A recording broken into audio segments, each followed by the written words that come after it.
Sir, what are the main reasons behind the war, US-Israel war on Iran? Thank you for inviting me. In my view, the crisis in West Asia has been in the making for a long time, almost 46 years. But of course, there is a clash of interests between what the US and Israel want, which is very clearly, as President Trump has said, the change of the entire system in Iran. As I say, they're calling for it a regime change in Iran. And of course, for Israel, they say that they see a security threat from Iran, and therefore this has to be completely all the threats possible, whether from missiles or from groups that Iran supports in the region. This has to be eliminated. For the U.S., protection of Israel is a core security interest in the region.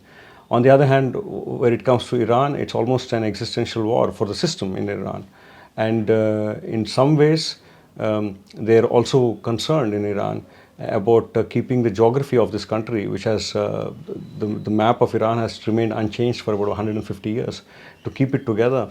So it is literally a fight almost to the finish by the looks of it, with US and Israel and Iran. Their interests are completely not compatible, and there is sadly very little middle ground between them. And the breakdown, we can't even say there was breakdown of the talks, because the talks were still going on in Geneva last week, and there was a possibility of another round of talks in Vienna this week. But suddenly we saw that these attacks, these airstrikes were launched, and therefore now the possibility of talks seems very remote. Will this war lead to Third World War? I don't believe so, and I don't hope so. I hope that it doesn't happen that way. There is certainly a possibility of this war creating extreme challenges within West Asia. As you know, West Asia, because of oil wealth as well as because of the policies that they have followed, for example, in UAE, they have prospered very well because of economic policies. But what we'll see now is that the political risk in the region has increased to such a great degree that insurance premiums, for example, will go up. We will see the disruptions to airlines, the disruptions to shipping traffic in the Straits of Hormuz. This is going to impact not just the economies of the region, but they will particularly affect, in my view, the economies of Asia. Certainly India, which depends for a lot of its oil supplies from the region. India's economy could very well be affected if the war continues for a long time. So Iran is a friendly country to India. At the same time, Israel also has a good relations with India. In this scenario, how should be India's stand? Well, there is no book or manual that will tell you exactly what position you should take in a conflict, but this is it depends on the circumstances. Ideally, yes, you should maintain a thread of cordiality with all countries at all times. But in reality, we live in a world where this is not always possible. So what India has always tried to balance its relationship, particularly in the last 10 years with Israel and Iran. India has a strong defense relationship, and now they're trying to make it a comprehensive strategic partnership with Israel. On the other hand, India has age-old historic ties with Iran.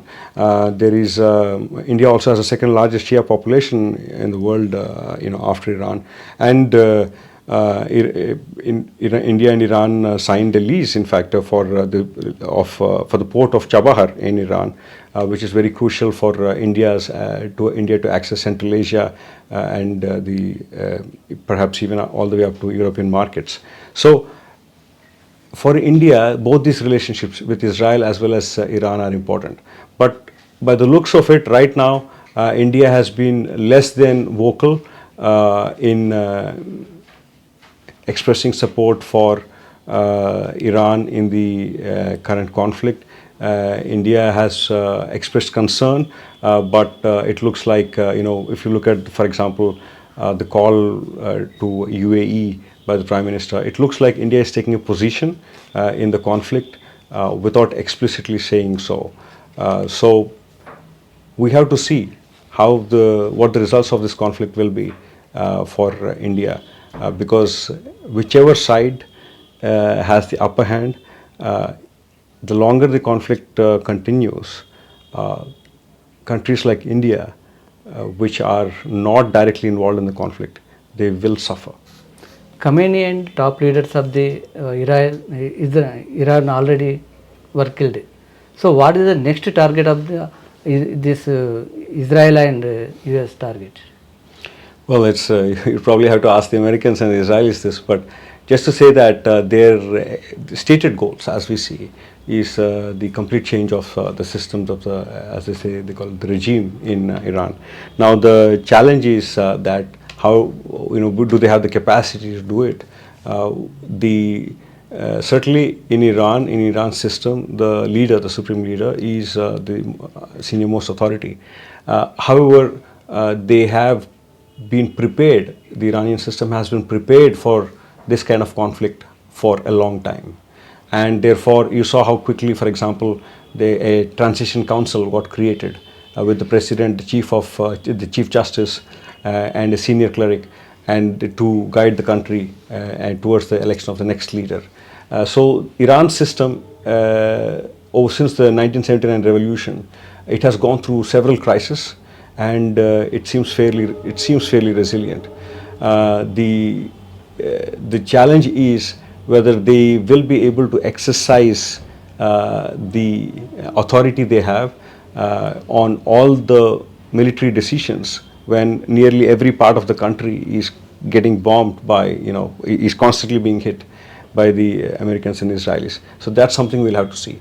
The other concern for the government in Iran certainly will be public opinion, because there are people who, especially since, for example, the recent protests and the government response to that, there is a lot of discontent inside the country, and there are some who want reforms, there are some who want a complete change of the system, and there are some who are supporters of the system.